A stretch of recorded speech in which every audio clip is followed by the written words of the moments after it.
Well, welcome to my next video.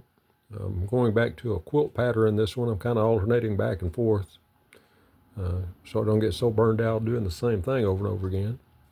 But this is a pattern.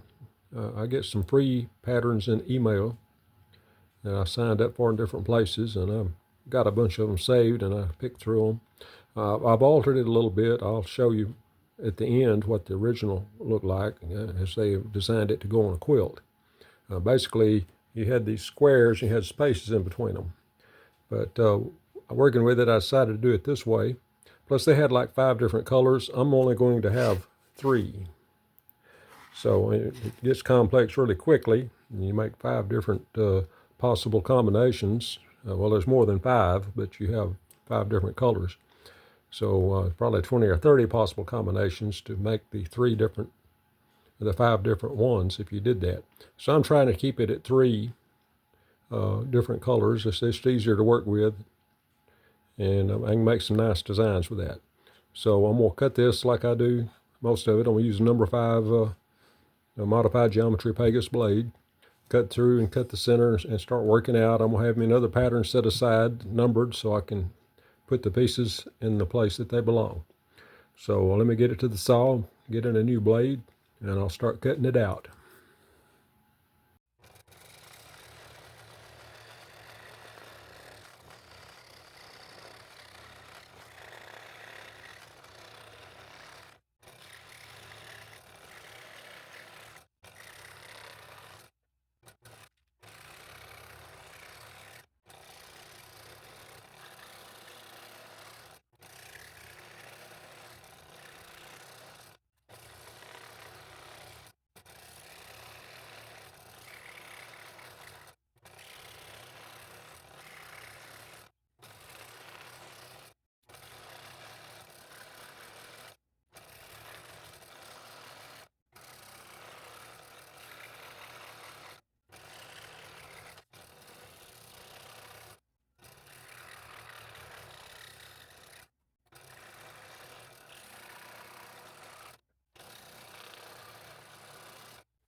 So here are the combinations I've come up with.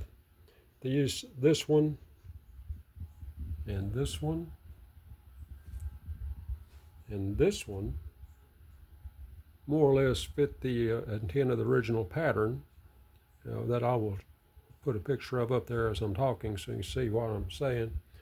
But this one, I had a lot of pieces left over when I made those 3. And I took them and kind of made this little conglomeration of things. And we had to do a lot of sanding and fitting to make that look good. But I'm going to try anyway. So what I'm going to do, I'm going to go ahead and do this one. I'm sorry, no, I'm going to do this one first. I'm going to put that one together first and mount it and finish it up for this video, and then I'll do a follow-up on the others and how they turned out. But let me get started. It's going to take me a little while to glue that on the backing board, make it fit, and get it all seamless as I can, and put a good finish on it, see if I can make it look like it's the way it's supposed to look.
Okay, after a lot of interruptions and stopping and starting and restarting, I'm finally finished with this one, got it together and finished. I've got a hanger on it. I'm going to hang it diagonally like that. And this, again, this is based on a quilting square pattern. And I didn't follow it true to the letter completely, because in a quilting square you have that, like these two pieces, that dark side and that light side, that's a square, and it's diagonally cut across with opposite colors in each, which make two triangles. So I'll actually base this on triangles because that's what you end up making. But the pattern, originally pattern that I used as inspiration for this, used the quilting square with a diagonal line across it with colors, and then you can twist them and spin them around and make these arrows and various things. Actually, you're working with squares cut into triangles.